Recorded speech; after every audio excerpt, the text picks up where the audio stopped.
anomaly detection. Okay, cost anomaly detection is another powerful tool. Anomaly detection.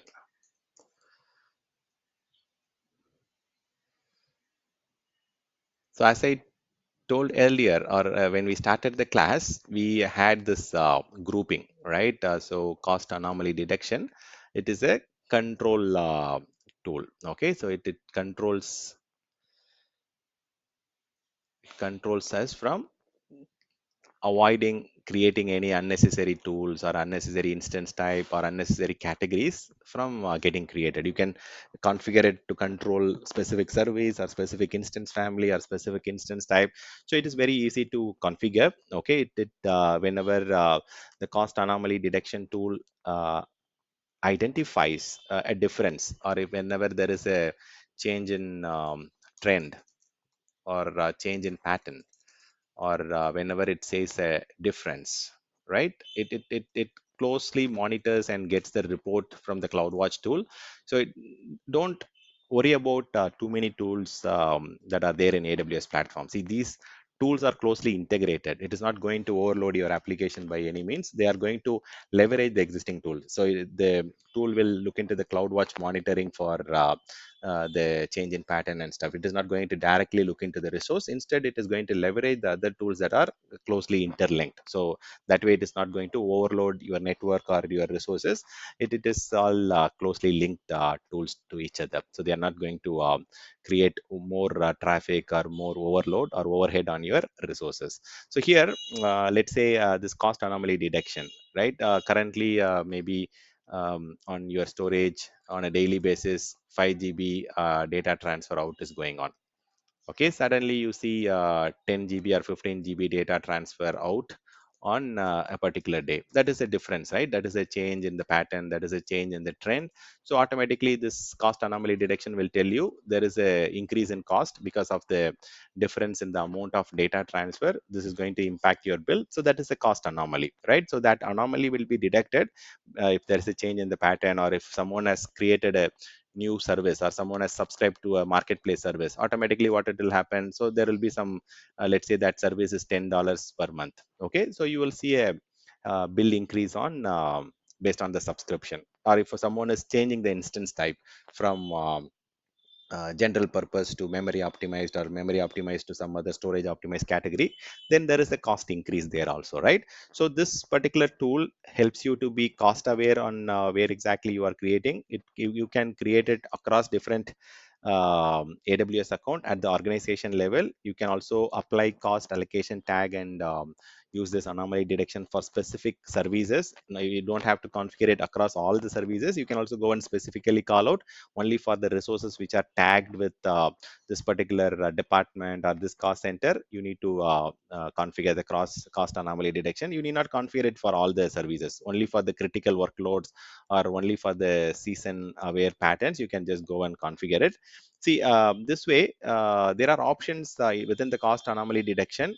See, if you know that there is going to be an increase in usage. Let's say the cost anomaly detection, you can also configure that this month end there is going to be some launch or new product coming up that might increase the cost and so on, right? You can also go and select the cost monitors. You can go and add it. Okay, so that way you can also avoid false positive. When I say false positive, you know that end of this month there is going to be increase in price because there is a new product launch, or there is a big sales event that is going to happen, or there is a marketing event because of which the number of users is going to increase. If you know that the month end there is going to be a increase in cost, so you can also go and configure and say that month end the bill might increase to this much, and so that it will not send a false alert alert, or it will not create a P1 ticket or P2 ticket and unnecessarily end up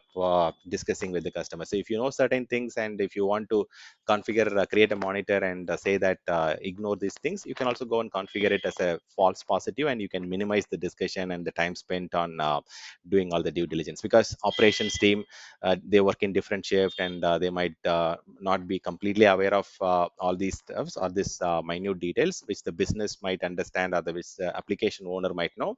So you can just work with them and then configure these things to avoid any seasonal aware patterns, or it can be very helpful to avoid any new tickets getting created or minimize the false positives. So these are all very rare scenarios where you might have to configure this to avoid false positives. But in general, you have to configure the cost anomaly detection to understand where exactly the business is spending currently, and if you want to quickly take action for a particular department, or if a particular business unit is very keen on cost optimization, you can tell them upfront, and so that the cost surprises that you might get end of the month, or those unnecessary escalations, you can avoid it at the beginning itself. So cost anomaly detection can be integrated with the SNS tool, the simple notification service tool, for sending notifications via email, or for mobile notification, or if you want to send SMS, you can also do that. But for SNS or email notification, there is a cost involved. But for cost anomaly detection automation tool, there is no cost for that. It will automatically understand and show you the details on the console. So if you want to look into the console and find out the anomalies, there is no cost for it. But if you are going to send the details in email or in a SMS or notification, then you have to pay for it.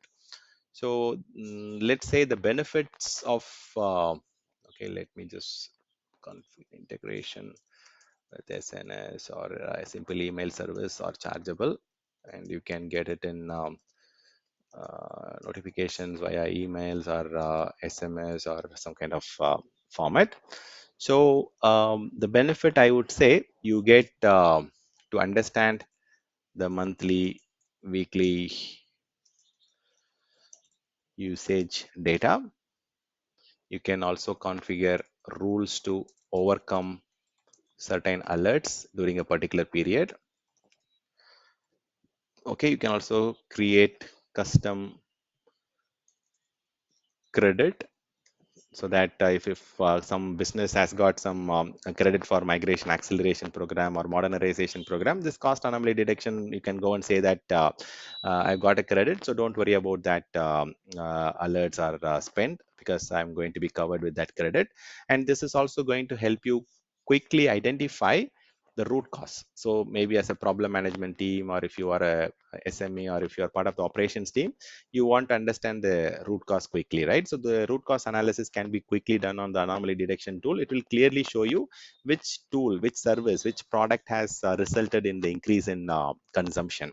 So if you want to identify the root cause of the usage, or the spike, or the consumption, it this tool will quickly show you. This is fully integrated with all the different tool sets, with billing and cost management, SCS, SNS, and that way it is going to help you. So this is going to reduce the surprise of cost at the end of the month. Okay, you can also set alerts for your subscription or for your accounts, and you can also receive the alerts using the same tool every 24 hours, or if you want to configure it weekly basis, you can configure the threshold. So this gives you a very deeper analysis. It can help you to understand the trend pattern, and it can help you to get the root cause analysis information in a very quick way. Okay, so cost anomaly detection can be used as per the need of the customer environment.